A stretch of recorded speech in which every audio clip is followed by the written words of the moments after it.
My psychopath sister told me to call. My mom and I encouraged her, so I tried to quietly escape from the house. My mom caught me and did everything she could to stop me. 3 more updates. When I told my abusive mother that I wanted to move out, she left the house to go to college and literally started crying a lot and screaming that I don't love her. My sister came in and asked what had happened. My mom yelled that I don't love her and want to move out. My sister took out her phone and without any provocation, sent me the following direct message. You idiot, I hate you, you're trash and I'm glad you were dressed up. Nobody loves you and never will. How dare you upset my mom? She was kind to you her whole life and all she wanted was for you to stay. You're never going to be anything and I know it. You've been feeling like you're living unreally, so why don't you go and do it? Nobody's going to care about you. Your boyfriend broke up with you last year and I think that shows that nobody cares about you. I hope you get raped again, but I think I should stop talking before you call the police on me like you did before. What to do with mom when we were kids? There was so much I'd love to tell you, but I don't know. It makes me want to be a bully.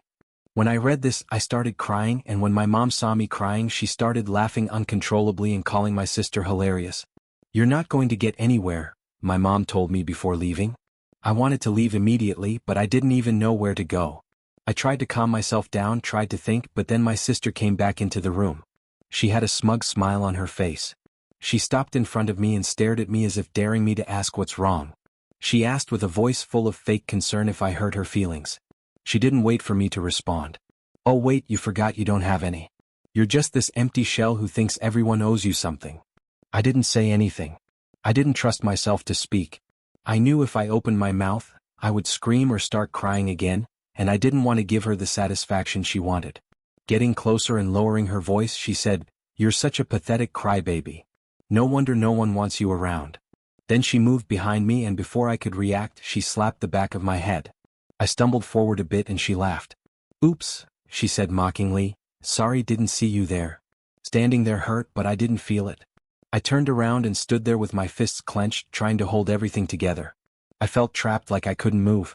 She leaned in again, her breath against my ear. "You know, you really should do everyone a favor and just disappear. You'd be doing us a huge favor." I closed my eyes, wishing I could just disappear into the floor, wishing I was anywhere but here. She backed away and laughed again, a harsh and cruel sound. "Yeah, that's what I thought. You can keep pretending you're all brave and tough, but we all know you're just a coward." She turned and left, leaving me standing there. I stood there, still shaking. My head was throbbing where she had touched it, but it was nothing compared to the weight in my chest. I took a deep breath, trying to calm myself. I knew I needed to get out of there, but I didn't know how. My mom was right, I wasn't going anywhere that night. I went back to my room and locked the door. I knew I had to get out of there. I couldn't stay in this house anymore. It was like being trapped in a nightmare I couldn't wake up from. I sat on the edge of my bed, staring at the blank wall in front of me, trying to figure out what to do. I knew I couldn't just walk out the front door. My mom and sister would stop me. I needed a plan, something solid. First, I grabbed my phone and opened the messages from my sister that I had taken screenshots of everything. I didn't know if I would need them, but I just wanted proof in case it seemed strange how I was building a case against my own family. But they didn't leave me a choice. So I saved the screenshots in a hidden folder. Then I backed them up to my email. I started reading the other messages my sister had sent me. A bunch of horrible things I had been collecting over the years. I kept these, every insult, every threat. It was hard. I tried not to read them too closely because I knew it would only make me cry again, and I needed to stay focused. Next, I made a list of things I needed to take with me. Clothes, my laptop, some books, some money I had been saving from my part-time job. I had about $300 saved up. Not much, but hopefully enough to get me started somewhere else. I started packing a small suitcase, keeping it quiet so nobody would hear. I rolled up some clothes and stuffed them in along with my laptop and charger. I put the money deep in the bottom of my backpack, under everything else. My heart was pounding the whole time. It felt like I was doing something wrong, but I kept telling myself I had to do something. I couldn't stay here and keep pretending everything was okay. As I was zipping up my backpack, I heard footsteps coming down the hallway. My heart froze in my throat. The door handle rattled and I realized I had forgotten to unlock the door. My mom's voice came through, irritated and distressed. I hesitated for a moment, then forced myself to get up and unlock the door. She pushed it open and stood there with her arms crossed, staring at me. Her eyes went to the bag on my bed, and I could see understanding dawning on her face.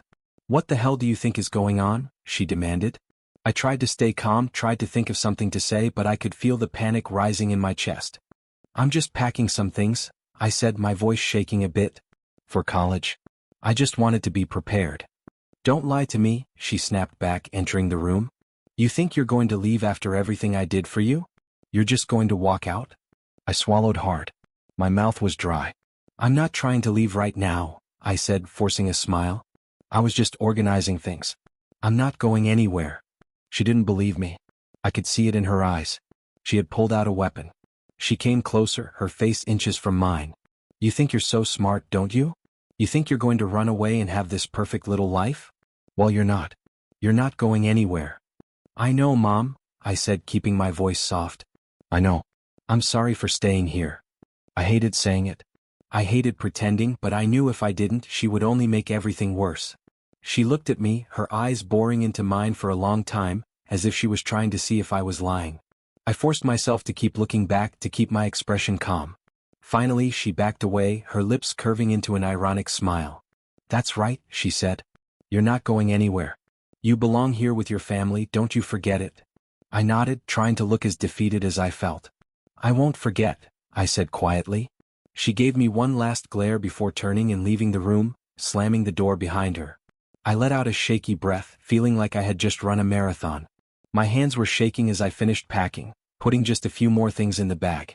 I wasn't going to let her win. I wasn't going to stay here and let them destroy me. I didn't know how I was going to do it, but I was going to get out of this house. I had to, even if it meant sneaking out in the middle of the night. I was going to leave. I wasn't going to let them break me anymore. I'm not going to escape from this house anymore, and I don't care what I have to do to make it happen. Something I should also mention is that I secretly managed to contact an acquaintance of mine. I told her about my family situation, and she and her family kind of know my mom.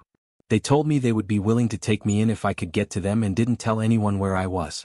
That's where I'm going to stay. Update.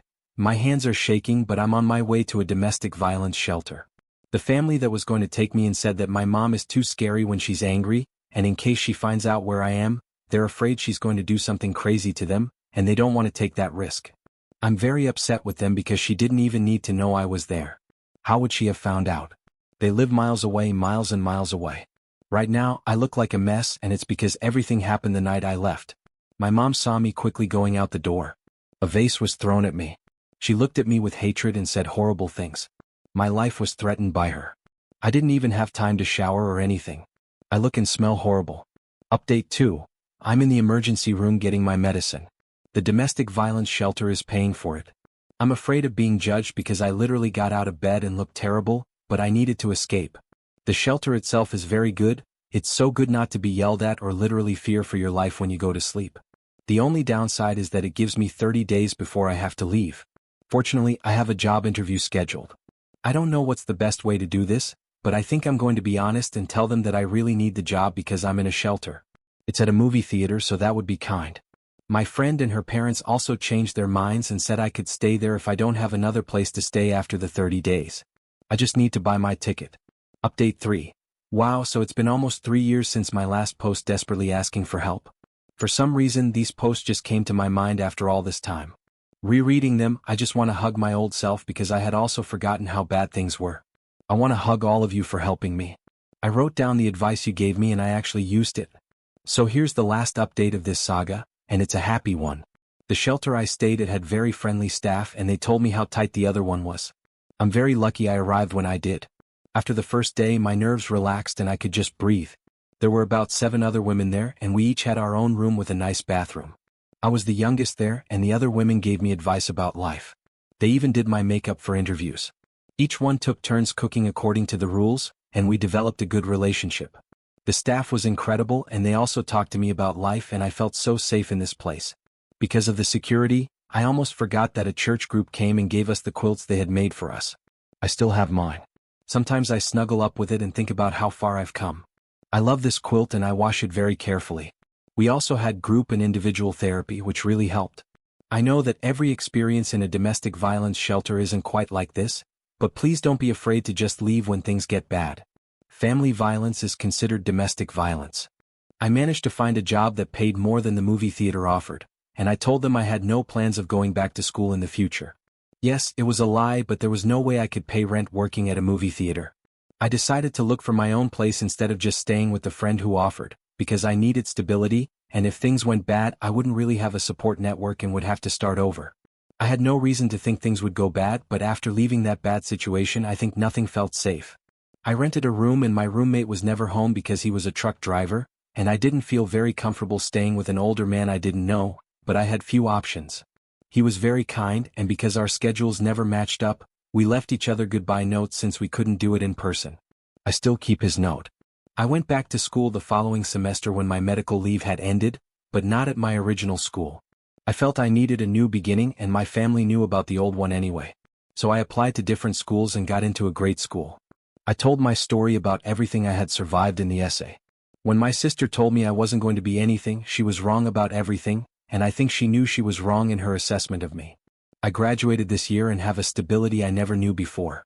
Even though I'm a few years older than when I graduated, I realized that this kind of thing doesn't even matter, and the medical leave was beneficial. I just got engaged to a lovely man with a lovely family. They always tell me they're my family and I'm very close to my future mother-in-law. I had food poisoning for the first time a few days ago, and my fiancé left the house at 2 in the morning to buy Pedialyte just to make sure I was hydrated. And when I felt like I never left the bathroom, he said he was going to make lentil soup for me. I didn't need to ask or say anything. When I was a kid and threw up, my mom told me to go back to sleep.